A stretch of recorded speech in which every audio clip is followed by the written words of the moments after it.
This was a vintage car event? Well, Smithy, some things get meaner as they get older.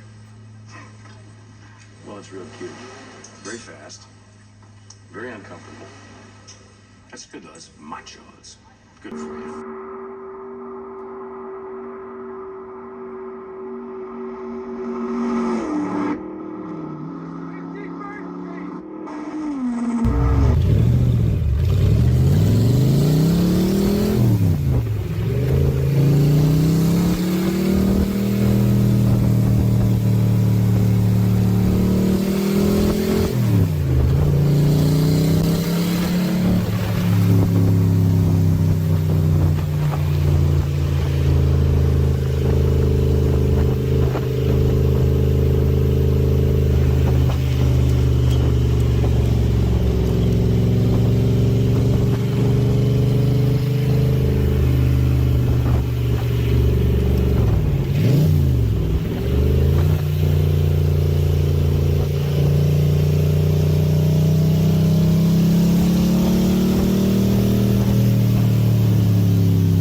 braided.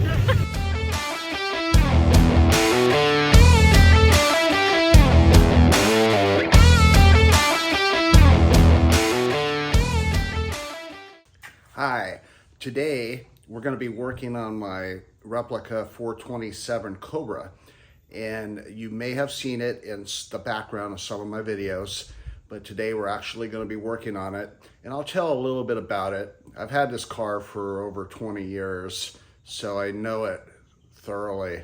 So let's get to it. So this is a Factory 5 Racing Mark 1 427 Cobra, and I am the second owner.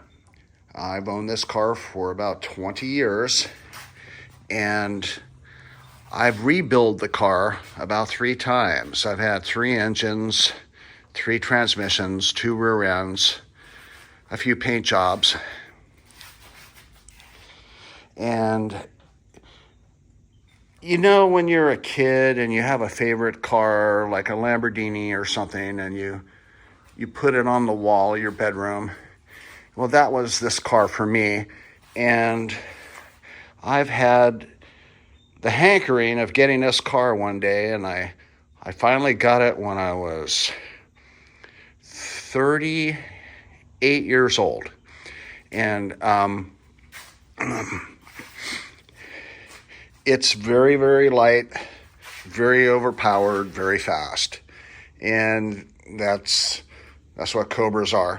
So it has a 500 horsepower, 600 foot-pound torque, 427 engine in it, and it is gets 11 miles to a gallon, going as slow as you possibly can.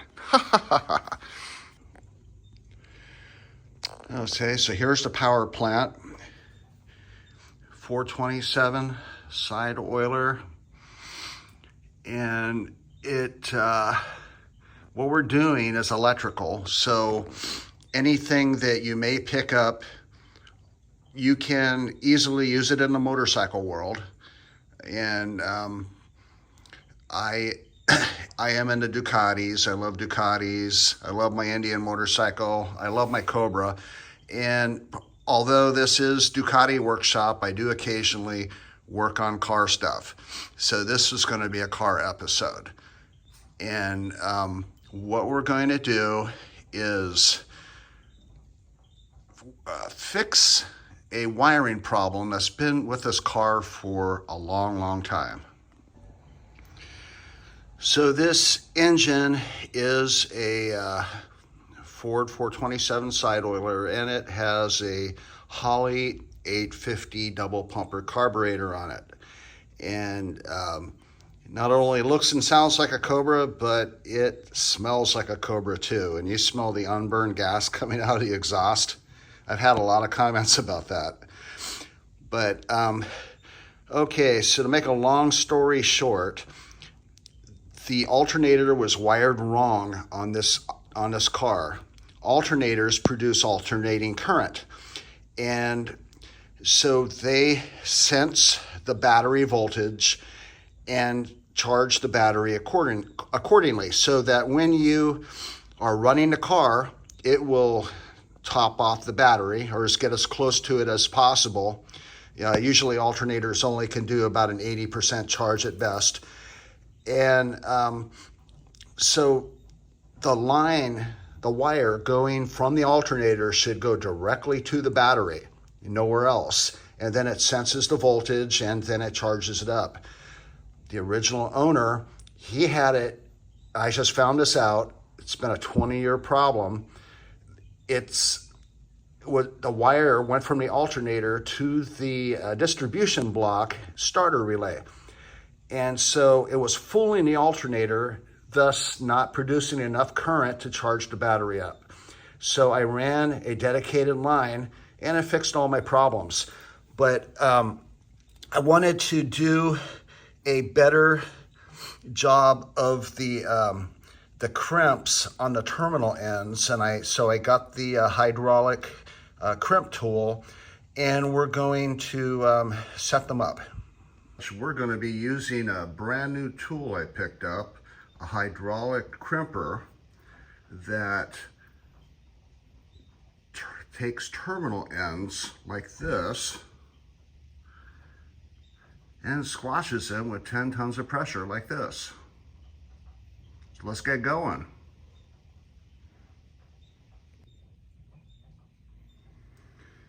So whenever working on electrical, you want to disconnect the negative terminal from the battery, which it is, because this would be a live wire, and if you accidentally touched it on anything, it would be a big spark and it would scare you. So you don't want to do that. So for the terminal, we're going to have shrink wrap, and we're going to put it on the wire first. And now we have dielectric grease.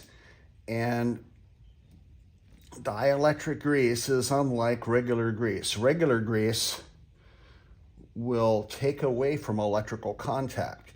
If you take like bearing grease and put it on a battery terminal, then put your terminal on the battery, it may not work. So, but this is the opposite. I learned this from my high voltage electrician grandfather. You put this on circuit breakers where they plug in, you put it on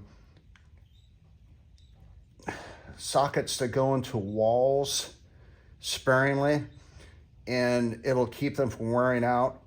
It lubricates like a grease, but it makes contact. If you don't have 100% contact, what's going to happen is it's going to burn and be little by little, and pretty soon all that buildup of slag will cut the electrical connection. So you want to ensure as much power gets from the end to the wire. So we have our dielectric grease, have our shrink wrap, going to put the fitting on it, and I'm going to be careful and twist it on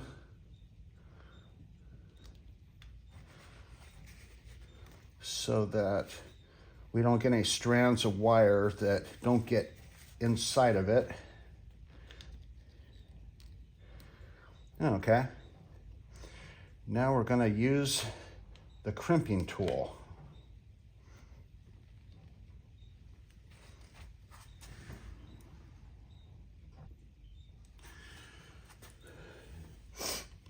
All right. I'm going to stick the tool into the jaws. I'll make sure that it's on all the way.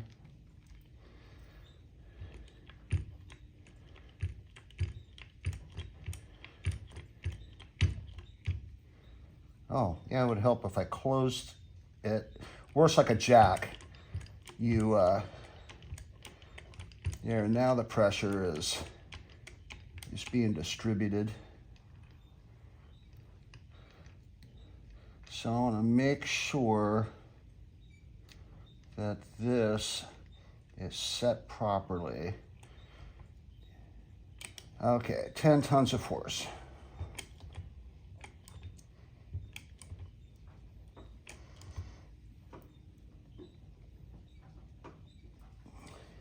Release it.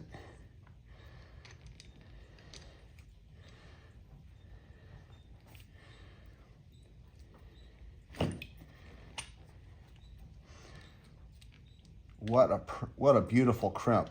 Wow. That is not going anywhere.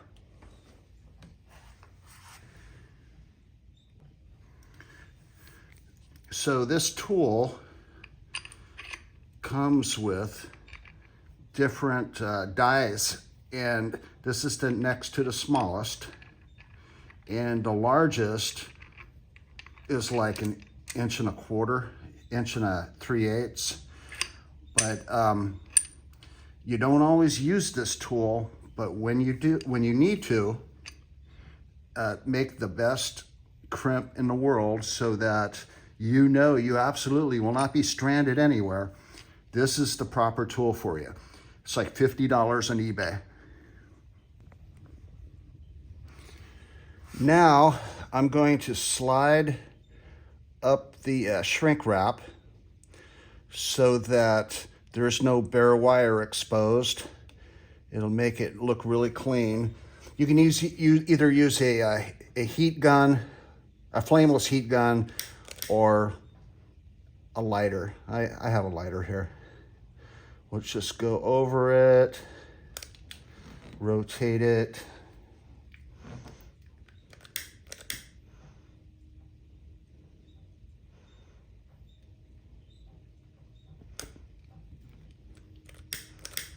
Make sure there's no gasoline around to blow yourself up. That would be good. There. This is a professional crimp, and it looks like a pro did it, but no, I did it. So if I can do it, anybody can do it.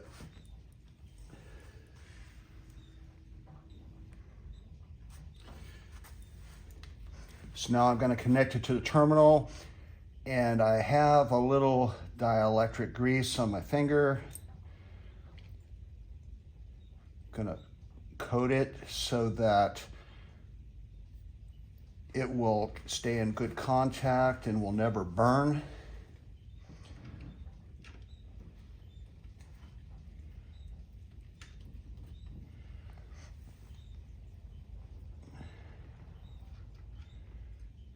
Put the nut on.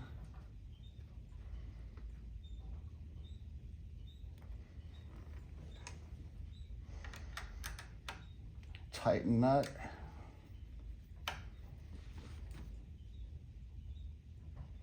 Not too tight, not too loose.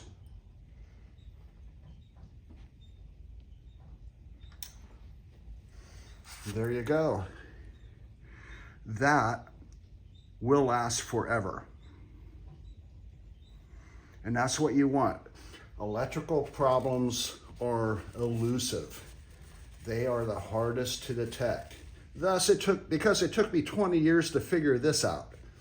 And I'm not a professional electrician, but I do know a little bit about it, and I just had to go under the car to work things out, figure it out myself. But if you have a connection, do it right one time, it will never cause a problem for you. Okay, so this is the trunk area, and here's the Optima battery, and that is connected to a really nice billet battery holder that I picked up. That's made for this battery. So the original owner of this car Whenever I say original owner of the car, it caused me an issue. So this plate that you see right here can come out. 4 screws, and it lifts up. And what it used to reveal was the top of the battery. And the battery, this car was a purpose-built race car by the original owner. He built it not as a show car, not to drive around, but to win races locally in the state of Kentucky. And he did a pretty good job. He won trophies for 3 years before he decided to get a Lotus 11, and he sold this to me. And the story is my wife and I flew out to Kentucky and bought the car and drove it back to California in 48 hours. And it was fun. I drove, she slept, she drove, I slept. It rained, no roof, no windshield wipers, no heater, middle of winter. It was a lot of fun. But so what we're going to do is I pick these up. These are 200 amp circuit breakers. See, they trip, and you can reset them. It's not like a car fuse where it burns out and you got to replace the fuse. So these are 200 amp. A car starter, which is usually the highest amperage draw on a car, consumes between 125, 150 amps. These are rated at 200 amps. So all I want these to do is, if the hot wires from the battery come in contact with the open ground, the frame somewhere, even though I have, you see the wires here, there's no shielding on it. I'll put shielding on it in here, but I have wire loom, wire protector all over everything. But in the case where it would wear through, it would instantly start to get super hot and start a fire, possibly burn the car down. We don't want that, so we want these thermal breakers. So they're just like a breaker in a house. Wire gets too hot, trip, and it saves everything. So that's what I want. So I'm gonna put them, I'm thinking right here and right here. And so on the battery, I have 1 ground going to frame, and then I have this wire, which is the one coming from the alternator. That's all it goes to. And then I have the hot wire coming off the battery, and this goes to the main battery cutoff. I have a main battery cutoff switch right here that I can control from inside the compartment of the car. So in an emergency, I can flip it off, and I turn off all power to make it safe. And so what I'm doing is protecting the 2 hots so that it will not blow up, burn down the car, because I've been in car fires. They're not fun. So what I did is I positioned these where I want them. I'll put them about here. My drill wouldn't fit, so I'm using a 45, so I can squeeze this in, drill it sideways, and that will work.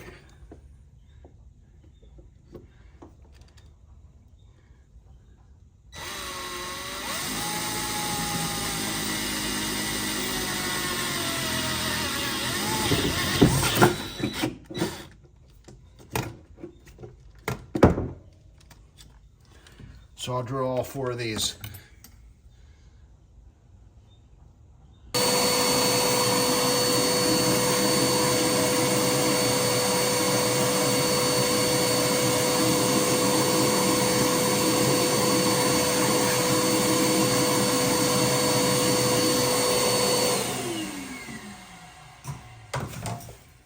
Okay, cleanliness is next to godliness.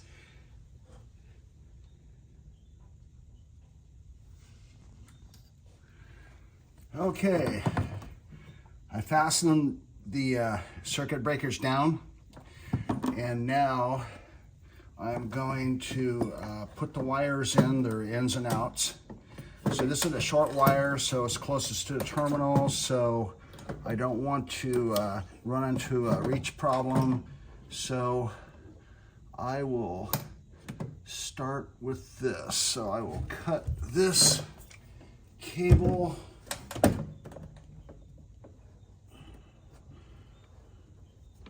right here.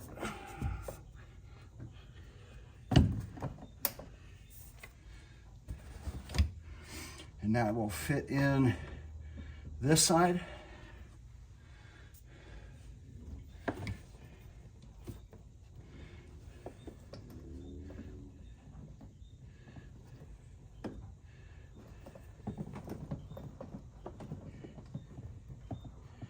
I will cut this one here. It'll go on the other side.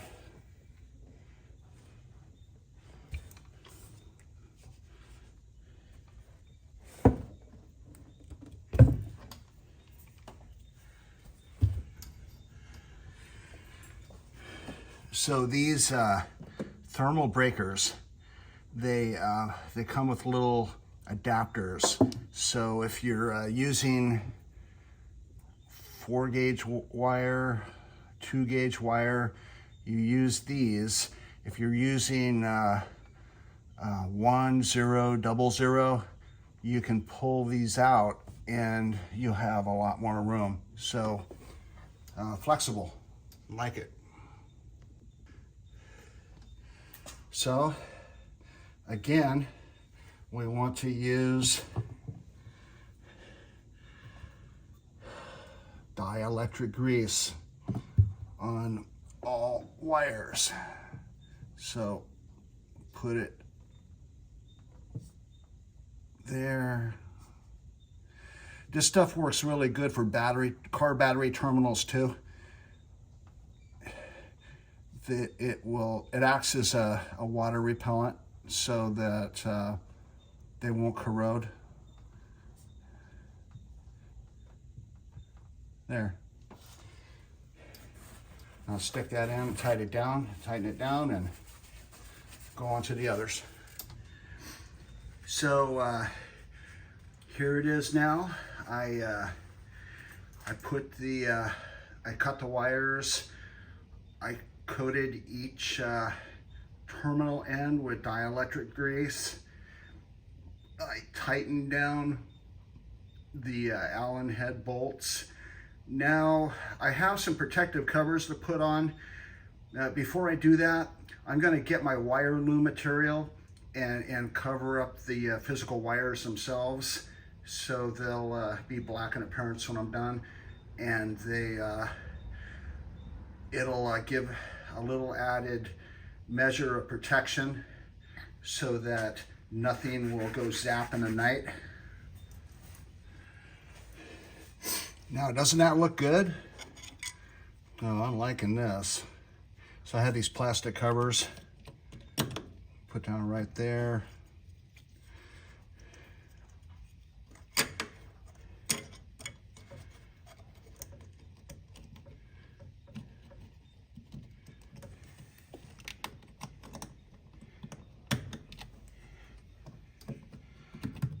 Oh yeah.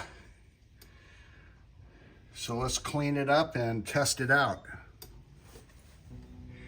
Okay, I'm gonna climb in the cab and start it up and see if the circuit breakers trip.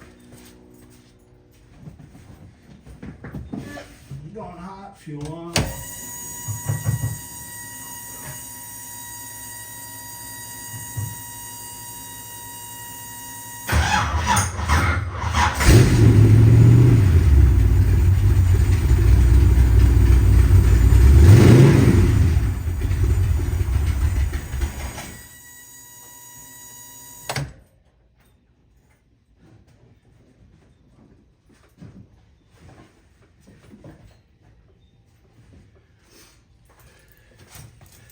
Success.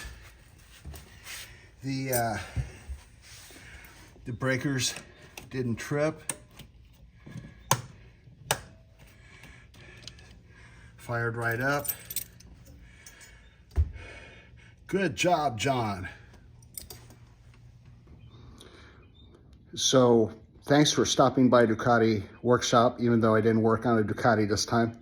But I will show you what I am going to do in my next episode. It will be Ducati related.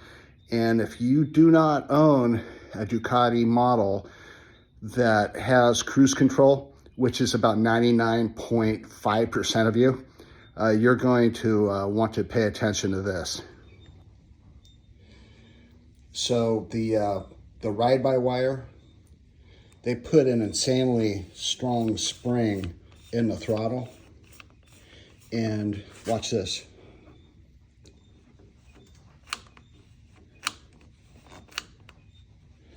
One finger. So basically what I did was I reduced the spring effort by 50%, 45, 50%, and it's completely reversible. It's all internal. It's safe, and I'm liking it. And my Indian has the same mechanism. It's the same guts inside for the ride-by-wire, but it has cruise control, and it's a bear. You can't use this all day, or your hand will be very painful. But Ducati, I don't have a choice, so I did it. And I can go on 300-400 mile rides, and I'm not hitting the ibuprofen by the time I get home. So I'll show you what I did next episode.